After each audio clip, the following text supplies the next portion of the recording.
Buat kamu warga negara Indonesia yang sudah berusia 17 tahun pada hari pemungutan suara di Rabu 14 Februari tahun 2024 ataupun belum 17 tahun tetapi sudah menikah atau sudah pernah menikah, pastikan nama kamu terdaftar di dalam daftar pemilih, dan jika belum, segera melaporkan ke PPS, PPK maupun KPU Kabupaten Kota sehingga kamu bisa berpartisipasi di hari H. Gunakan hak pilih kamu, satu suara sangat berarti.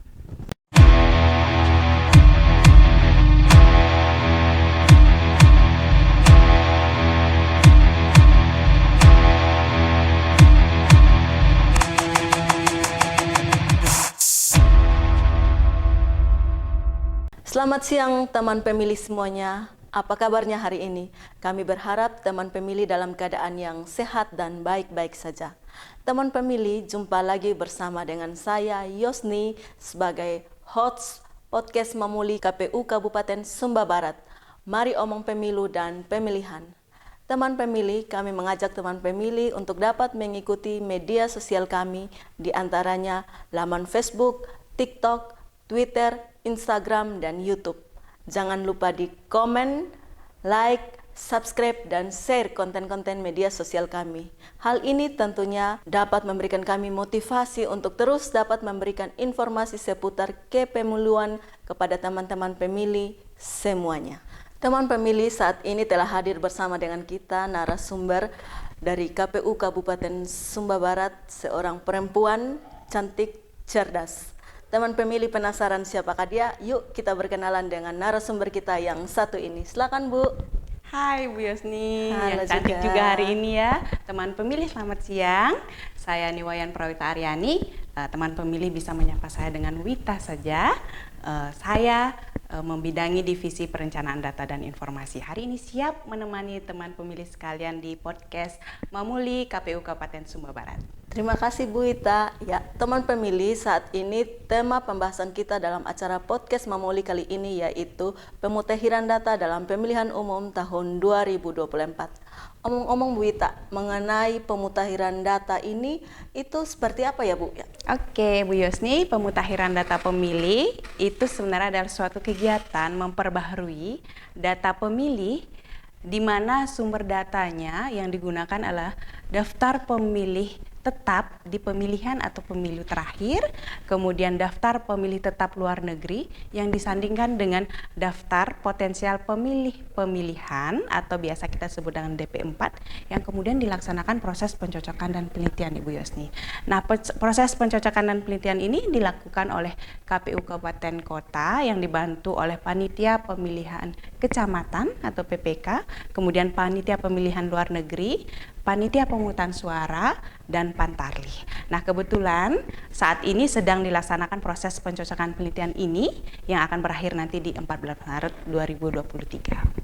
Jadi saat ini sedang dalam proses pencocokan dan penelitian. Betul sekali. Kalau boleh tahu Bu, kegiatan pencocokan dan penelitian itu seperti apa sih Bu? Oke, kegiatan pencocokan penelitian ini kalau teman pemilih mungkin lebih akrab dengan sebutan coklit Ibu Yosni. Jadi coklit itu kegiatan yang dilaksanakan Pantarlih untuk bertemu dengan pemilih dari rumah ke rumah secara langsung.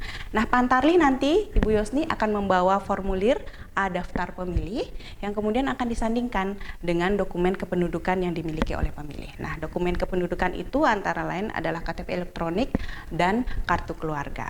Ketika nanti pada saat pencocokan atau penyandingan data ini ditemukan ada kekeliruan dalam pencatatan di model A daftar pemilih, maka Pantarlih langsung melakukan perbaikan. Nah, perbaikan ini berdasarkan dokumen kependudukan tersebut. Kemudian selain melakukan perbaikan, apabila ada pemilih yang sudah tidak memenuhi syarat, Pantarlih melakukan pencoretan. Jadi pemilih yang tidak memenuhi syarat itu Ibu Yosni adalah pemilih yang sudah tidak bisa kita daftarkan lagi ke daftar pemilih, diantaranya karena satu, sudah meninggal dunia, atau dua, karena tercatat lebih dari satu kali di daftar pemilih, yang ketiga karena di bawah umur. Jadi pada saat di hari H di Rabu 14 Februari tahun 2024 belum genap berusia 17 tahun. Kemudian karena saat ini sedang menjadi anggota Tentara Nasional Indonesia maupun Kepolisian Republik Indonesia. Dan yang terakhir karena kita ingin menempatkan pemilih tersebut di TPS yang lebih sesuai untuk memudahkan pemilih nanti memilih di hari H. Nah, selain memperbaharui data, memperbaiki tadi dan mencoret yang TNS, Pantarlih juga akan melakukan pencatatan bagi pemilih yang belum ada di daftar pemilih. Nah, pencatatan itu dilakukan di model A, potensial daftar pemilih. Seperti itu proses pencocokan dan penelitian yang dilakukan oleh Pantarlih. Nah, pada saat pencocokan dan penelitian ini, saat ini Pantarlih itu didukung oleh teknologi informasi, Bu Yosni. Nah, nama teknologi informasi itu adalah e-coklit. Jadi e-coklit ini terhubung secara jaringan internet sehingga hasil yang didapatkan oleh teman Pantarlih itu sudah langsung terekam dan bisa dilihat oleh panitia pemungutan suara, panitia pemilihan kecamatan dan KPU kabupaten kota. Sehingga progresnya sudah bisa dilihat sudah berapa persen selesai coklitnya dan itu nanti yang akan dipakai sebagai bahan pemutahiran data di proses selanjutnya. Jadi Bu, ternyata yang Pantarlih tadi ini, petugas Pantarlih tadi mendatangi rumah-rumah warga untuk melakukan pencocokan dan penelitian atau yang disebut dengan coklit. Nah, setelah coklit ini Bu, apakah ada proses selanjutnya? Oh iya, oke. Setelah coklit tentu saja masih ada proses selanjutnya. Jadi nanti hasil e-coklit ini atau hasil coklit oleh Pantarlih akan disusun oleh panitia pemungutan suara itu ke dalam formulir A perubahan pemilih yang kemudian nanti direkap Ibu Yosni di tingkat desa, kemudian berjenjang ke tingkat kecamatan, kemudian ke KPU kabupaten sampai nanti ditetapkan sebagai daftar pemilih sementara di tingkat kabupaten. Nah, setelah proses penetapan daftar pemilih sementara ini pun masih ada dua lagi proses yang harus dilalui, yaitu penetapan daftar pemilih sementara hasil perbaikan, kemudian daftar pemilih sementara hasil perbaikan akhir sebelum nanti penetapan daftar pemilih tetap tentunya di KPU kabupaten kota, seperti itu. Oke Bu, dari penjelasan Ibu tadi mungkin teman pemilih ingin mengetahui nih Bu, bagaimana untuk teman pemilih itu dapat memastikan apakah mereka sudah terdaftar, data mereka sudah terdaftar dalam data pemilih tersebut atau belum. Nah, untuk mengetahui hal tersebut, caranya bagaimana Bu? Oke, Bu Yosni, ini yang perlu diketahui juga oleh teman pemilih. Nah, selama proses pemutahiran data pemilih ini, sebenarnya teman pemilih sudah bisa mengecek namanya loh, sudah ada atau belum di daftar pemilih. Nah, teman pemilih cukup mengklik cek dptonline.kpu.go.id, disediakan di bawah ini. Nah, nanti teman pemilih cukup memasukkan NIK saja, ya. Pastikan 16 digit. Nanti ketika diklik pencarian langsung ketemu, ya. Nanti daftar pemilih itu terdaftar di TPS mana, desa mana, kecamatan mana. Nah, jadi teman pemilih sudah bisa memastikan, oh iya, saya sudah terdaftar di dalam daftar pemilih. Nah, jadi teman pemilih mohon digunakan kesempatan ini selama proses pemutahiran data agar kalau jika tidak terdaftar, teman pemilih cepat menghubungi KPU, boleh juga melalui PPS, PPK maupun Pantarlih sehingga kita bisa mendaftarkan lebih awal dan bisa masuk ke rekapan daftar pemilih selama proses pemutahiran data pemilih ini. Oke Bu, makasih atas penjelasannya. Jadi setelah mereka melakukan itu berarti nama mereka, data-data mereka itu muncul di cek DPT online. Betul tadi ya Bu sekali, ya. Bagaimana dengan pemilih yang sampai dengan saat itu belum memiliki dokumen kependudukan karena masih dalam proses pengurusan dokumen tersebut di Dinas Dukcapil, Bu? Oke, baik. Jadi teman pemilih, kita berakhir proses pemutahiran data pemilih ini nanti di Juni. Nah, ketika daftar pemilih tetap sudah ditetapkan, tetapi ada teman pemilih yang belum memiliki dokumen kependudukan, namun nanti pada saat hari H pemilihan itu sudah memiliki KTP elektronik, teman pemilih jangan khawatir, tetap bisa menggunakan hak pilih sesuai dengan domisilinya di KTP elektronik. Jadi datang saja ke TPS sesuai dengan domisilinya, TPS yang terdekat, kemudian nanti KPPS atau kelompok penyelenggara pemungutan suara akan mendaftarkan teman pemilih ke dalam daftar pemilih khusus dan dapat menggunakan hak suaranya.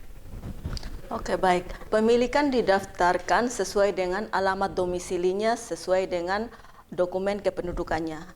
Yang menjadi pertanyaan saya dan juga teman-teman pemilih nih Bu, bagaimana dengan pemilih yang saat pemilihan nanti tidak tinggal di alamat sesuai dengan dokumen kependudukannya?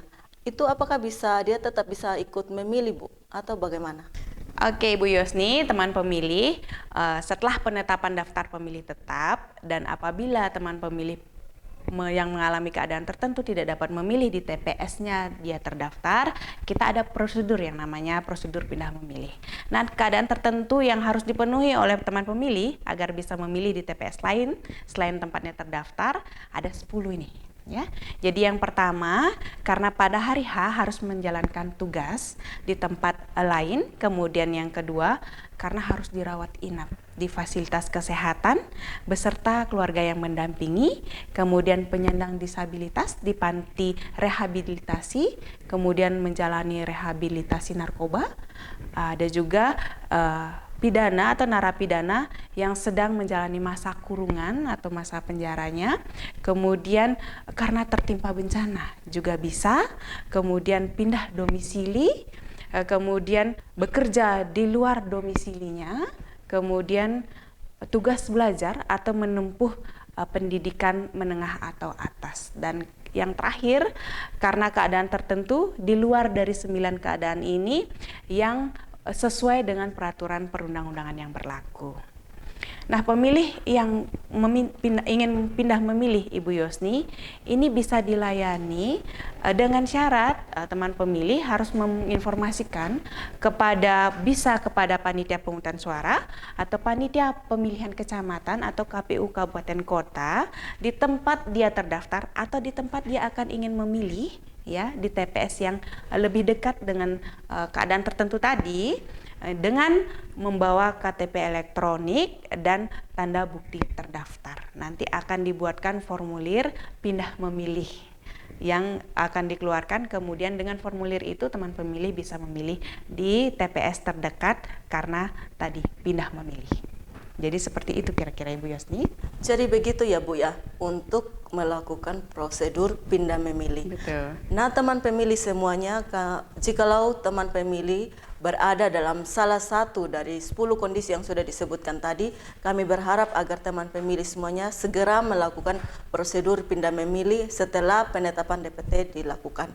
Teman pemilih semuanya, saat ini kita sudah sampai pada penghujung acara podcast Memuli KPU Kabupaten Sumba Barat. Nah Ibu, terakhir nih Bu, kira-kira apakah ada pesan untuk teman pemilih semuanya? Silakan Bu. Oke, pesan buat kamu warga negara Indonesia yang sudah berusia 17 tahun pada hari pemungutan suara di Rabu 14 Februari tahun 2024, ataupun belum 17 tahun tetapi sudah menikah atau sudah pernah menikah, pastikan nama kamu terdaftar di dalam daftar pemilih, dan jika belum, segera melaporkan ke PPS, PPK maupun KPU Kabupaten Kota sehingga kamu bisa berpartisipasi di hari H. Gunakan hak pilih kamu, satu suara sangat berarti. Jadi teman pemilih, pastikan nama kamu terdaftar sebagai pemilih, dan jangan lupa di hari Rabu tanggal 14 Februari 2024 gunakan hak suaramu. Akhirnya tidak terasa kita sudah tiba di penghujung acara kita pada siang hari ini. Terima kasih kepada Ibu Wita yang sudah berkenan menjadi narasumber pada acara podcast Memuli KPU Kabupaten Sumba Barat pada siang hari ini. Kami berharap informasi-informasi yang disampaikan tadi dapat tersampaikan kepada teman pemilih semuanya. Kami juga mengucapkan terima kasih kepada teman pemilih semuanya sudah berkenan untuk menyaksikan tayangan podcast kami pada siang hari ini. Saya, Yosni, dan juga Ibu Wita, serta seluruh kru yang bertugas pada acara podcast Memuli KPU Kabupaten Sumba Barat mengucapkan terima kasih. Satu lagi teman pemilih, jangan lupa untuk terus mengikuti akun media sosial kami, baik itu Facebook, TikTok, Instagram, YouTube, agar teman-teman pemilih terus update data informasi mengenai kepemiluan. Sampai jumpa lagi dalam konten-konten kami yang selanjutnya. Bye!